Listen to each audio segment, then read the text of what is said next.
বাংলাদেশ, পাকিস্তান ও আফগানিস্তান থেকে আসা হিন্দু, পার্সি, শিখ, বৌদ্ধ, জৈন ও খ্রিস্টান সম্প্রদায়ের শরণার্থীদের নাগরিকত্ব দেওয়ার জন্য নাগরিকত্ব সংশোধনী আইন বা সিএএ তৈরি করেছে কেন্দ্রের মোদী সরকার।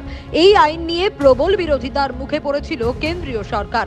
যদিও সিএএ বাতিল করার পথে হাঁটেনি তারা, তবে এখনো সিএএ কার্যকর করা হয়নি।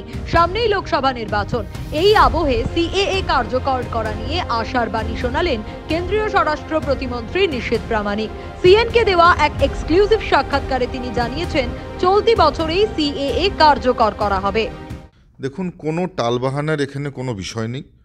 একটা আইন তৈরি হওয়ার পরে সেই আইন ইমপ্লিমেন্ট করবার জন্য অনেক কিছু ভাবতে হয় এবং সেই আইনের যে রুলগুলো থাকে সেগুলো তৈরি করবার বিষয় থাকে এবং বিভিন্ন বিদ্বজনদের সঙ্গে কথা বলে, বিভিন্ন যে যারা অভিজ্ঞ লোক রয়েছে তাদের সাথে কথা বলে এই রুল তৈরি করা হয়েছে এবং খুব তাড়াতাড়ি, নিশ্চিত করে বলতে চাই, এবছরই সিটিজেনশিপ অ্যামেন্ডমেন্ট অ্যাক্ট ইমপ্লিমেন্ট হতে চলেছে। যদি সম্ভব হয়, সমস্ত কিছু যদি কমপ্লিট হয়ে যায়, লোকসভা নির্বাচনের আগেও হতে পারে। যদি না হয় তাহলে 2024 অর্থাৎ এবছরই, কারণ সরকারের তো পরিবর্তন হচ্ছে না সে ব্যাপারে নিশ্চিত, সারা ভারতবর্ষের মানুষ নিশ্চিত।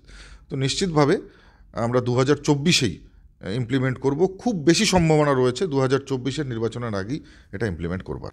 পাশাপাশি মুর্শিদাবাদে আইএসআই যোগ সন্দেহে 7 জনের গ্রেপ্তারির বিষয় নিয়ে এদিন রাজ্য সরকারের বিরুদ্ধে সুর চড়ান কেন্দ্রীয় স্বরাষ্ট্র প্রতিমন্ত্রী।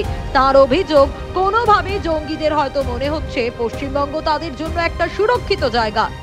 কোনোভাবে জঙ্গিদের মনে হচ্ছে পশ্চিমবঙ্গটা তাদের জন্য একটা সেফ ল্যান্ড। কোনোভাবে জঙ্গিদের হয়তো মনে হচ্ছে পশ্চিমবঙ্গ তাদের জন্য একটা সুরক্ষিত জায়গা। আজকে প্রশ্ন উঠছে যে বারংবার কেন পশ্চিমবঙ্গ, কেন মুর্শিদাবাদ? আজকে আমাদের এই জায়গাগুলোতে, বিশেষ করে রাজ্য সরকারকে এই জায়গাগুলোতে সচেতন হবে। কেন্দ্র সরকার তো সবসময় বিভিন্ন এজেন্সিগুলো আছে সহযোগিতা করবার জন্য।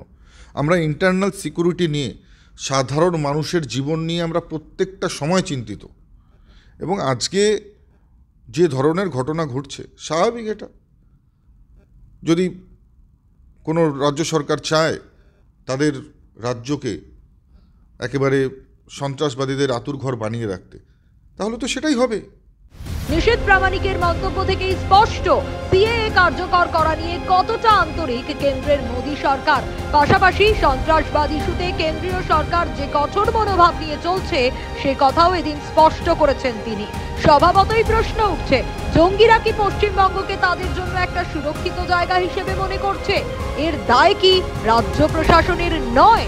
ইন্দ্রাণী দাশগুপ্তের রিপোর্ট, ক্যালকাটা নিউজ।